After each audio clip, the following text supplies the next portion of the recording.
니들끼리 알아서 해라. 그냥 그러고 말아야지 뭐. 이 부분을 가장 궁금해하시는데 안 갚아도 됩니다. 진짜요? 네. 왜냐하면 생명보험금은 상속재산이 아니고 아버지가 내가 죽으면 너가 받아라라고 인정하는 고유재산입니다. 그거는 그러면 아들의 재산이에요. 이미 내 거예요? 네, 그래서 상속을 포기해도 아버지의 빚을 갚지 않고 보험금만 받으면 돼요. 이런 건 알아둬야겠다. 만약에 이런 경우가 있죠.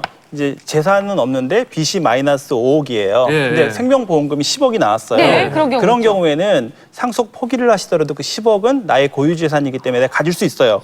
하지만 세법적으로는 예. 세금을 계산할 때는 마이너스 5억 플러스 10억을 더해서 5억에 대해서는 상속세는 내셔야 됩니다. 상속세는 내는 거. 자, 지금부터 당신이 모르는 상속의 비밀. 이거 모르면요, 세금 폭탄이라고 합니다. 오, 이거 첫 중요하네요. 번째, 상속세 낼 돈 없어도 신고부터 하라. 그게 세금은 사실 똑같은데 세금을 감면해 주는 경우가 있어요. 공제해 주는 경우가.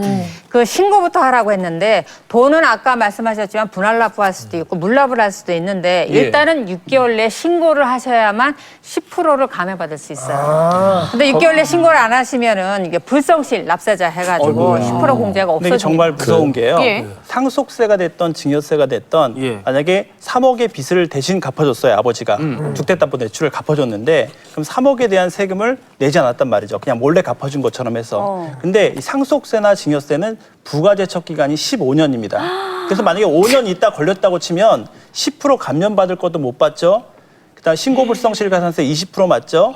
납부불성실가산세 한 11%를 5년치 하니까 거의 한 90% 정도를 더 세금을 내셔야 돼요. 그래서 절세의 비법 중에 하나는 성실하게 증여세를 상속세를 신고하는 것입니다. 모르는 상속의 비밀. 이거 모르면 세금 폭탄. 두 번째입니다.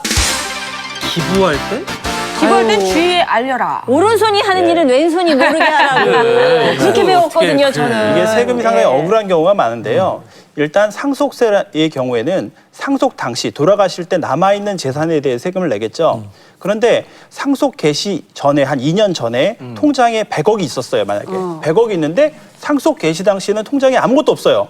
그럼 100억이 없어진 거잖아요. 네. 그러니까 우리가 사례를 위해서 쉽게 말씀드릴게요. 그럼 100억이 어디 있다고 보냐면 국세청에서는 그거를 빼가지고 금고 속에 숨겨놓은 거 아니야? 이렇게 생각할 수가 있다는 거예요. 그래서 실제로 어떤 일이 있었냐면 어떤 분이 한 20억 정도를 남도 모르게 조금씩 현금으로 다 기부를 했어요. 고아원에 이렇게 줬단 말이죠. 그러니까 20억이 있던 돈이 2년 전에 딱 상속 개실이 되니까 통장에 돈이 거의 없는 거예요. 그러니까 국세청은 뭐라고 한다고요? 그 돈을 현금화해서? 상속인들이 현금화 시켜가지고 놔뒀다고 추정 상속 재산으로 세금을 매길 수가 있거든요. 자식들 실제로 줬거나 이렇게. 네, 실제로 그래서